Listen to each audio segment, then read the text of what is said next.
If you applied for the Chevening Scholarship and you're waiting for the outcome of your application, then this video is for you. I'm going to be sharing things that you have to do, all the things you have to do, all the steps you have to take while waiting for the outcome of your application. Welcome to this channel. My name is Kuskus if you're new here, and this is the Get Ahead community. Here I share everything study abroad, especially study in UK. I share scholarships and I have lots of videos with respect to Chevening Scholarship. Do well to join the Get Ahead family by subscribing to this channel. Like this video, share it to all the people that you know applied for Chevening Scholarship. Let's get right into this video.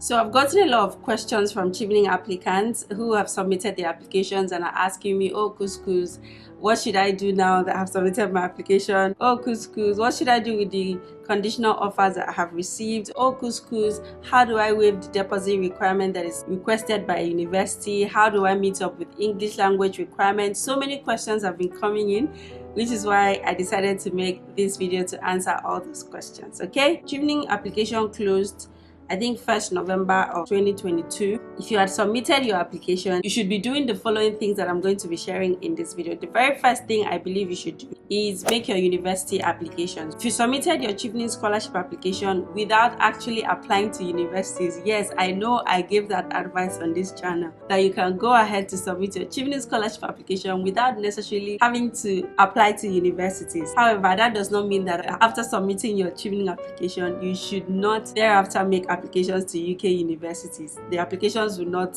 be submitted without you actually making the application. So if you're watching me right now and you're yet to apply to the 3 UK universities that you had provided in your Chevening Scholarship form, now is the time to do that. I would also encourage you to even apply to universities that were not in your Chevening application form. Why am I saying this? I'm saying this because a lot of people, not a lot, a few people have messaged me and said that the applications to the 3 UK universities they had selected in their Chevening application form was rejected. So what are you going to do?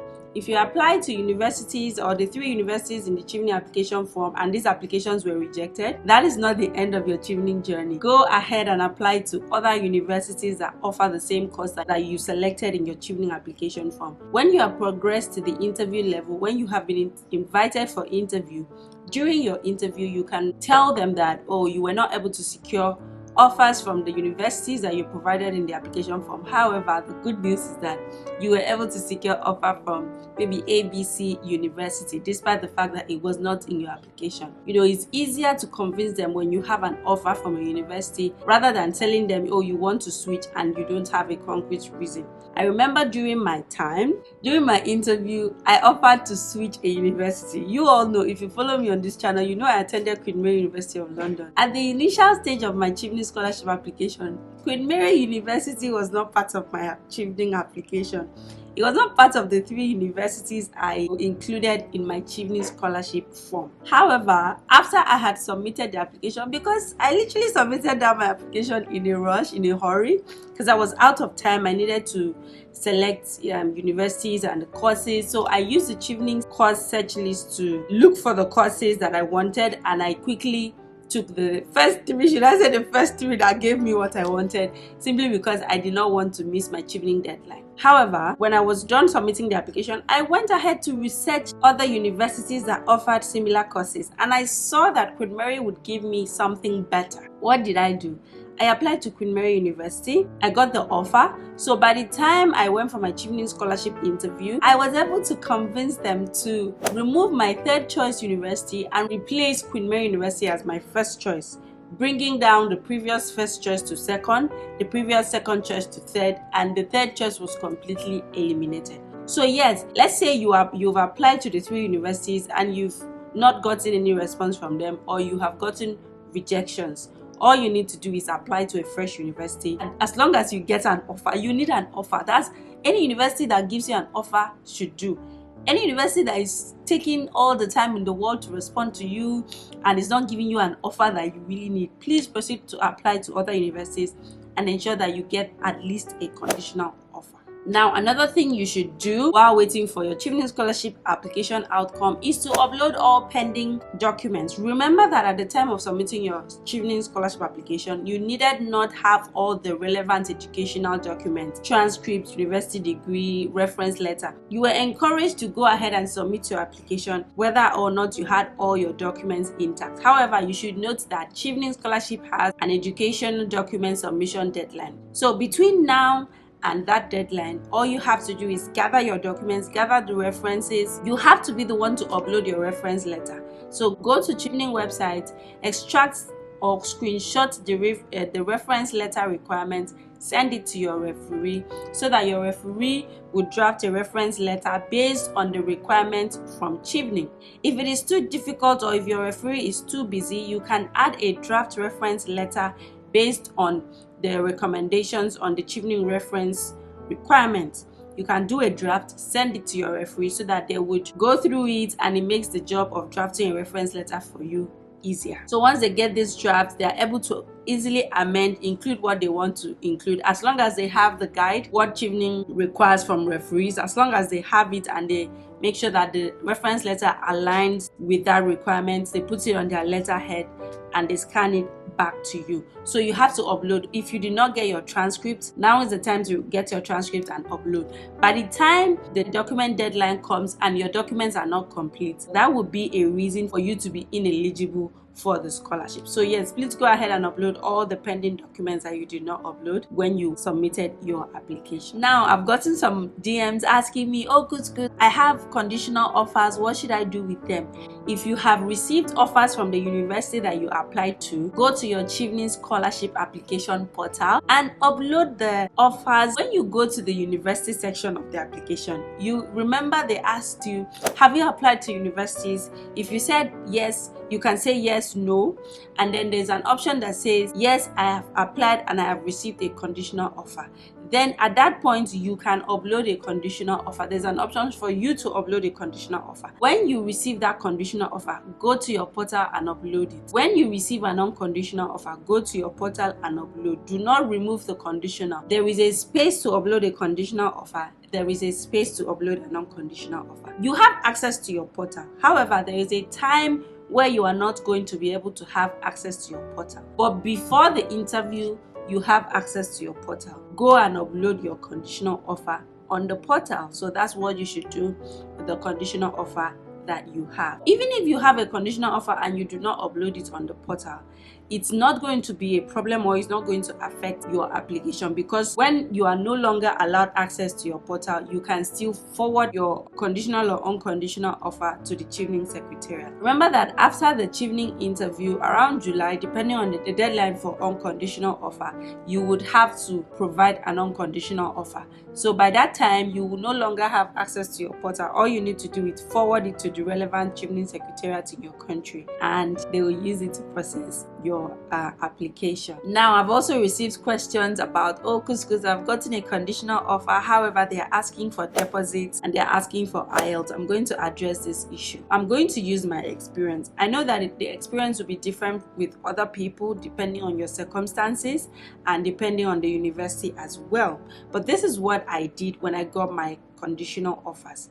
Of course, the most popular conditions is usually paying the deposit and also meeting document requirements, which could be academic documents and English language requirements. Considering the fact that Chevening does not require English language requirements, a lot of Chevening applicants are usually hesitant to write English language proficiency tests. When I got my conditional offer with all these requirements, I simply emailed the university the fact that I have applied for scholarship and I am not going to individually fund my studies. I do not have the capacity to fund my studies and I am solely depending on scholarship. I even uploaded my scholarship application form or the email showing that I have submitted my Chevening Scholarship. I know that usually the deadline for paying deposit to a university is usually around April, May, June. By that time, you must have gotten the outcome of your Chevening Scholarship application, and all those that have been progressed to the next level, which is interview, will know If you have gotten a conditional offer for a university or for a course that is starting in September of 2023 or September of any year, depending on when you are watching this video, you do not have to rush and start emailing them, oh, I cannot pay deposits. Calm down. The deadline for the deposit is usually around April, May, June, depending on the deadline on your application. Look at the documents or look at your conditional letter of admission, conditional offer of admission. What is the deposit payment deadline? If it is around May, June or April, May, June, you don't have a problem. By the end of February and early March, you should know the outcome of your Chevening Scholarship application if you have been progressed to interview. Being progressed to interview means you have at least 50% chance to win a Chevening Scholarship. What did I do during my time? When I was progressed to the interview, I screenshotted the email inviting me to Chevening interview saying, Kusema, congratulations, you have been progressed to the next stage of the application, which is your interview. I screenshotted that email and forwarded it to Queen Mary University of London saying that I am solely depending on scholarship to fund my studies. I had applied for Chevening Scholarship and I have been graciously progressed to the next level, which means I have a high chance of winning this scholarship. In this regard, I would like that the requirement for deposit be waived and I be given an unconditional offer. This is because I would need an unconditional offer to secure the scholarship. So I sent an email to the university with that proof and I was able to negotiate and get an unconditional offer. You can do this, or you can try to speak with them on phone if you're not able to get a response to your email. But I truly believe that it is more convincing if you have progressed to the interview level rather than just telling them now that you don't even know the outcome of the application, whether you have been progressed. So yes, hold on. If you have that conditional offer, upload it on your Chevening portal and hold on. When it gets to next year, between February and March, when you're going to get the outcome of your Chevening application, and if you have been graciously progressed to the next level, that is the time to use it to convince the university to give you an unconditional offer, because being a Chevening scholar in a university is prestigious and universities want it. Partner universities want it. So when they see that you have been progressed to interview level, they want to give you an unconditional offer because they don't want to be a stumbling block to your scholarship. But note that you have to do this on time. Do not wait until it is a month to the Chevening unconditional offer deadline before you start making requests to universities to give you unconditional offer, because I know prospective scholars who got conditionally selected for the Chevening Scholarship and they were not able to get unconditional offer because they did everything so late. I think a word is enough for the wise. Do not wait until the outcome of your interview to start negotiating to get an unconditional offer. Immediately you are progressed to the next level, use that as a leverage to negotiate the waiver of deposits and also waiver of English language proficiency certificate. I have made a video showing how to request a waiver of IELTS. I'm going to link that video here so that you can watch it when you're done watching this video. It's going to list out all the options and all the steps I took, including some steps that other Chevening scholars took in order to get their English language requirements waived. If you don't want to go through all of that, you can just go ahead and write an English language test so that you can submit. But if you do not want to write an English language test, watch this video to see the different things that you have to do in order to get your English language requirement waived before they can give you an unconditional offer, because you need an unconditional offer to secure a Chevening scholarship. Now, the next thing that you should do while waiting for your Chevening scholarship outcome is to continue to acquire and gather new experiences, leadership, networking experiences for your career goals. This is because during your interview, they are going to not just ask you questions from your application, they are going to ask you questions based on what you have said. Knowing that they have gone through your applications already, it is not ideal that you just go back and say everything that you included in your application. They have seen it and they were impressed, which is why they called you to come and elaborate, come and share more examples, come and share recent examples. So please, while you are waiting for the outcome, let's pray that the outcome is positive for you. So when you get this outcome and you're invited for interview, during the interview, you should be able to introduce 1 or 2 new examples of the things that you have done to show your leadership capacity, to show your networking capacity, and to also show that you have more clarity for your career goals, more research, more data, so that you can show them that you are an ideal candidate to win the Chevening Scholarship. So yes, don't just sit and slack. Don't just sit and say, oh, whatever the outcome is, or when I get a positive outcome, I'm going to start doing something. This is because between the outcome of your application and the interview, it is a short period of time. So you need to start now to gather more experiences, more examples that will add value to your application and during your interview. If you followed me on this channel, you would know that I encourage Chevening Scholarship applicants to apply to other scholarships. Chevening Scholarship is highly competitive, and if you do not have any other source of funding for your study abroad plans, you should not just fold your arms and wait for the outcome of Chevening Scholarship, because you don't know what the outcome would be. If it comes out and it is a love letter, if you do not know, love letter is a rejection email from Chevening, okay? We call it love letter. Because when you are not progressed to the next level in Chevening, it could be because of a lot of reasons. It does not necessarily mean that you are not good enough, okay? Anything could make your application ineligible. Anything could make you not progress to the next level. So please, while you are waiting for Chevening outcome, identify other opportunities to apply to and make the applications, okay? If you go through this channel for the past 3 months, I have shared several other scholarship opportunities that you can take advantage of. So please go for it, make these applications, open up your options, because the more options you have, the more chances you stand to get a scholarship. I hope that was clear enough. I also know that some people that have applied for Chevening Scholarship are usually confused of the arrangement for student accommodation.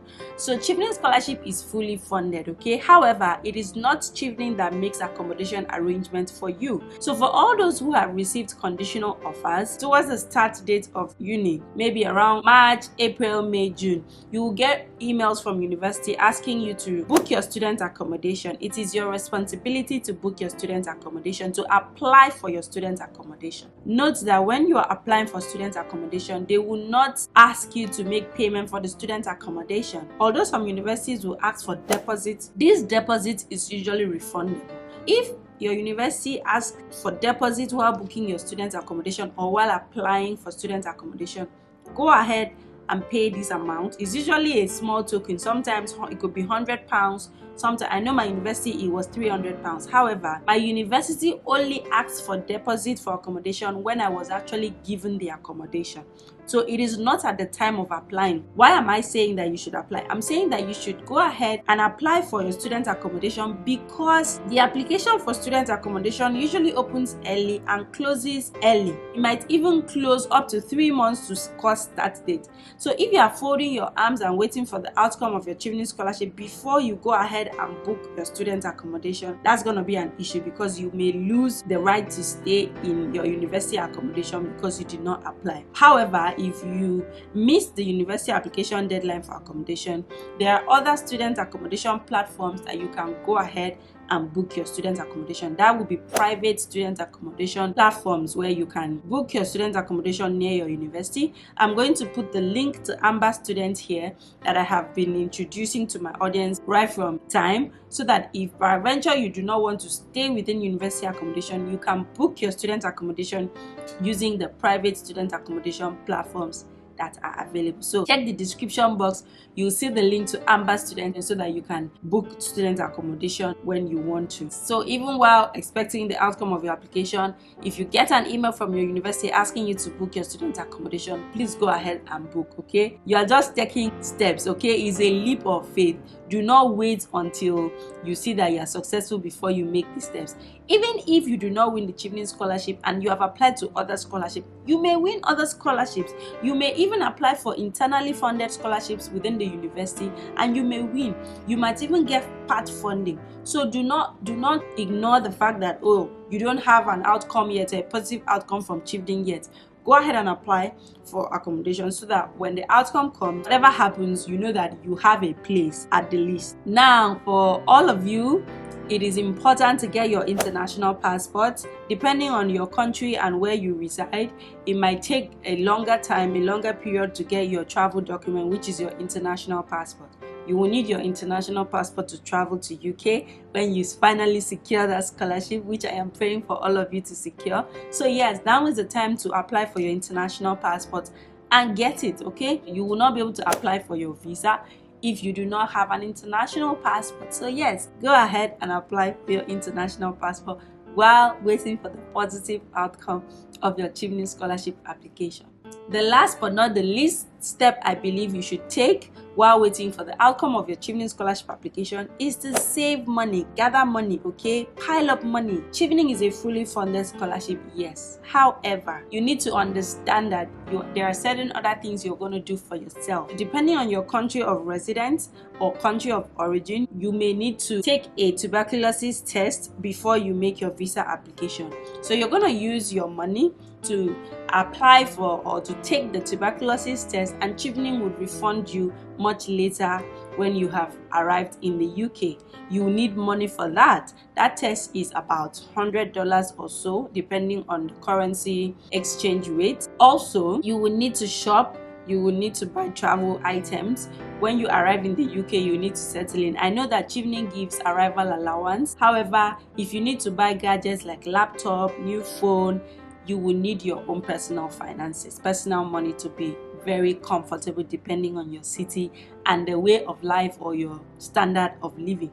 So yes, if you want to know how much you should save or how much it's going to cost you as a student in the UK, I also have a video about cost of living in the UK as an international student. So please check out that video. I'm going to link it here, and I'm also going to put the link in the description box so that when you're done watching this video, you can check out that video, okay? So save a lot of money for yourself. If you have family members that can support you, please, now is the time to let them know so they can plan to also support you when you are leaving for UK.